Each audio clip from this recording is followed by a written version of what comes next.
Alright, so today I'm going to introduce you to the Buzz ball python. You may not have heard of the Buzz. It's a pretty rare combination, and there's not a whole lot of them over on Morphmarket. It's an interesting combination of genes. It actually consists of the pastel, the spider, and the puzzle. Essentially what it is, it's a bumblebee puzzle. Kind of interesting combination. And if you've ever seen the puzzle, I remember when I started in ball pythons about 5 years ago, and I was at some reptile shows looking at these snakes that look almost like normals as far as the color. They were listed as puzzles, and I think back then they were like $2,000 a piece. And here, even today, 5 years later, it looks like the average price for a puzzle is still about $2,000. It's pretty amazing how they've really held their price for the last 5 years. And kind of the interesting thing about the puzzle is you actually, if you look at it as a standalone gene, it doesn't really look that impressive until you mix it with other combinations, and the puzzle really shines. It can make some really amazing combinations. So today I want to jump over the internet, and now I want to show you the potential of the Buzz ball python. Alright, so I'm going to jump over here on morphmarket.com, and I want to start with the puzzle. This is what a puzzle looks like, and the puzzle is pretty interesting as a standalone gene. I'd say pretty much the closest thing that looks like a puzzle is maybe the leopard. I've actually seen some leopards that have kind of a streaked out pattern like this, but when you mix it with other genes, let me tell you, it's completely different than the leopard. The leopard's actually a co-dominant gene where the puzzle is recessive. So if you actually took this and bred it to a normal, all the offspring would come out is normal looking. They would all be het puzzle with one copy of the gene. And let me tell you, it's probably one of the biggest sleeper genes in all ball pythons, especially for a recessive gene. It can make some really amazing combinations. As a matter of fact, I'm actually tempted to pick up a het puzzle female and just kind of sit on it for a while, and we're slowly work into the puzzle project. That's kind of one of the biggest things, is if you actually look just at the prices on just a straight puzzle. This one actually, well, this was back in 2017. This one actually sold for $2,000. Pretty crazy project to get into. And a lot of people, I think, when you're actually working at the reptile shows or kind of walking around looking at the snakes, I think a lot of people walk past the puzzle. They don't really understand the potential of working it into other combinations.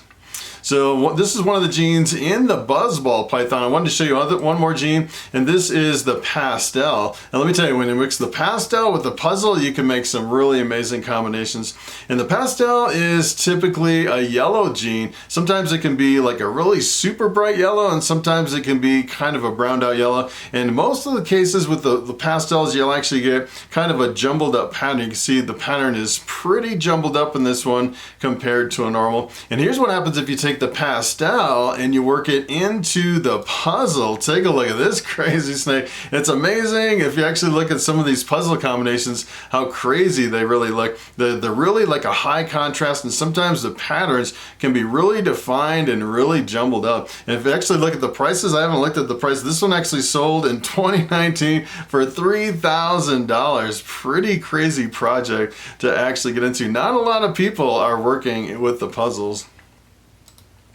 So take a look at this. This is the spider. This is another gene in the Buzz. So the Buzz is the combination of the spider and the pastel, which is the bumblebee, and also the puzzle that kind of really makes the combination explode. So the spider is kind of an interesting gene just by itself. It almost looks like there's multiple genes in the spider. A lot of people look at the spider and they'll ask me, hey, what genes are in the spider? I want to make one. And it's just one single gene. You breed it to something else, and half of the offspring come out as spiders, and it kind of gets its name from this spider web pattern coming right down the back. And sometimes it can have, if you actually notice on this one, it has kind of white coming up the sides. In some cases the white can be really like a stark white, and in this case it can be a little bit browned out. It's kind of interesting how variable the spiders can be. So here's what happens if you take the spider and you work it into just the puzzle by itself. You actually get a spider puzzle, and look what the puzzle does to the spider. It really makes a really impressive combination. It seems like every time you work puzzle into something, you get a really highly defined contrast in a lot of combinations. It's pretty amazing. So if you actually take the spider and the pastel and work it into the puzzle, this is what you get. You get the Buzz ball python. This is the bumblebee puzzle, and it's kind of interesting on this one. It seems like it has a lot of pixelation and granulation in the mix, and a lot of times you actually actually don't see that.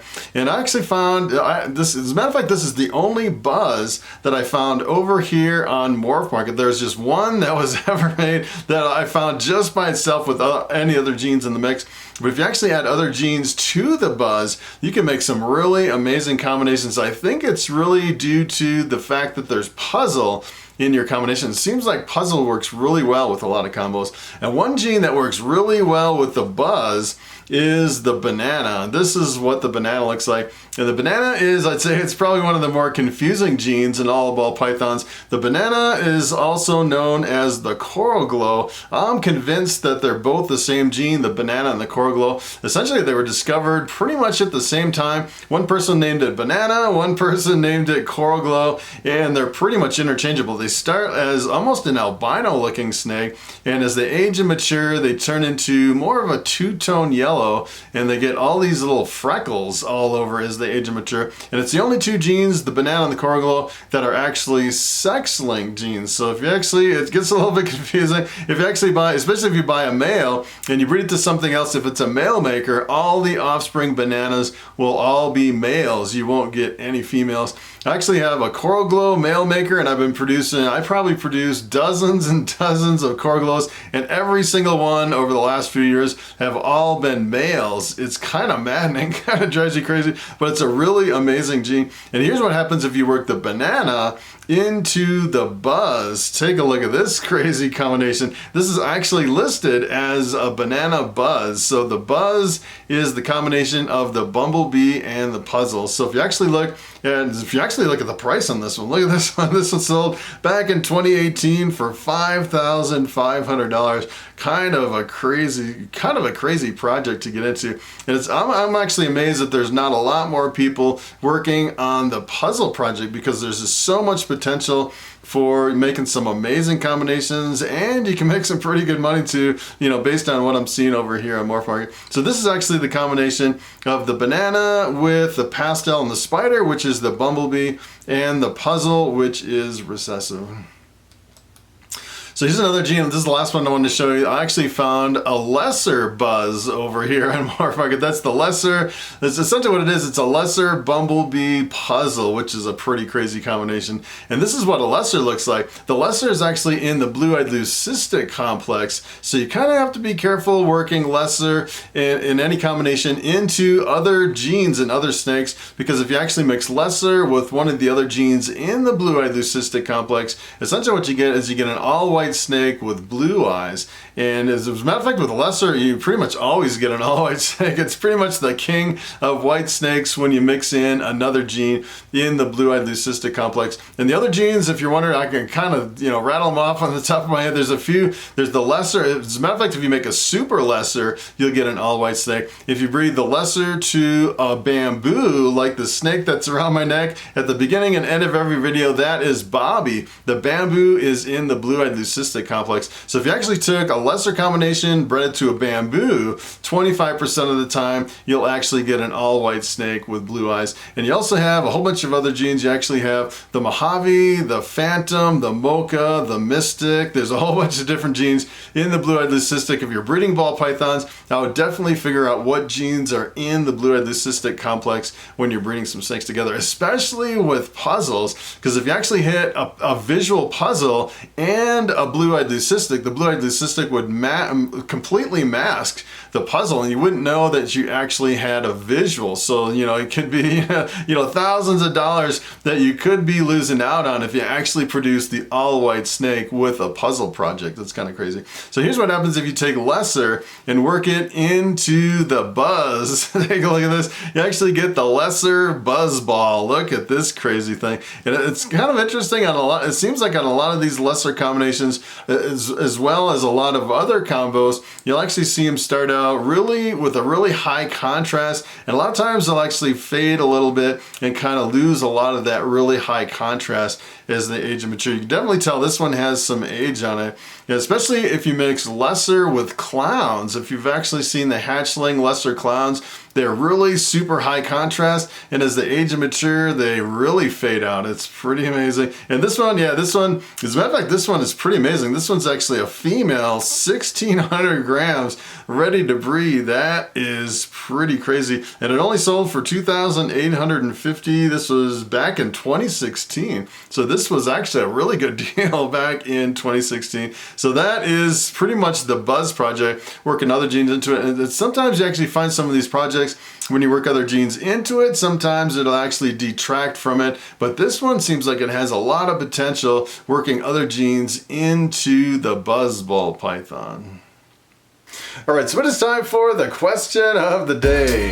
And Will S asks, when you're incubating ball python eggs, is it okay to stack your egg boxes in the incubator? And that is a very good question. So essentially the way I have my incubator set up, I actually have a 6-foot tall incubator that I built out of a beverage cooler. And probably one of the biggest things you want to watch out for when stacking your egg boxes is that your stack doesn't get too tall to where your stack becomes wobbly. You definitely don't want your ball python egg stack to actually fall over. That's probably the #1 biggest thing. Essentially what I have, I actually put shelving in my incubator to where I have perfect shelving. On some shelves I can put 1 box, on other shelves I can stack 2, and then on the very top shelf I can actually stack 3 boxes on top of each other. And I'd say that is pretty much the limit for a stable stack of ball python eggs. I probably wouldn't stack more than 3 boxes at a time. So that is pretty much it. Thanks for watching, and I will see you in the next video.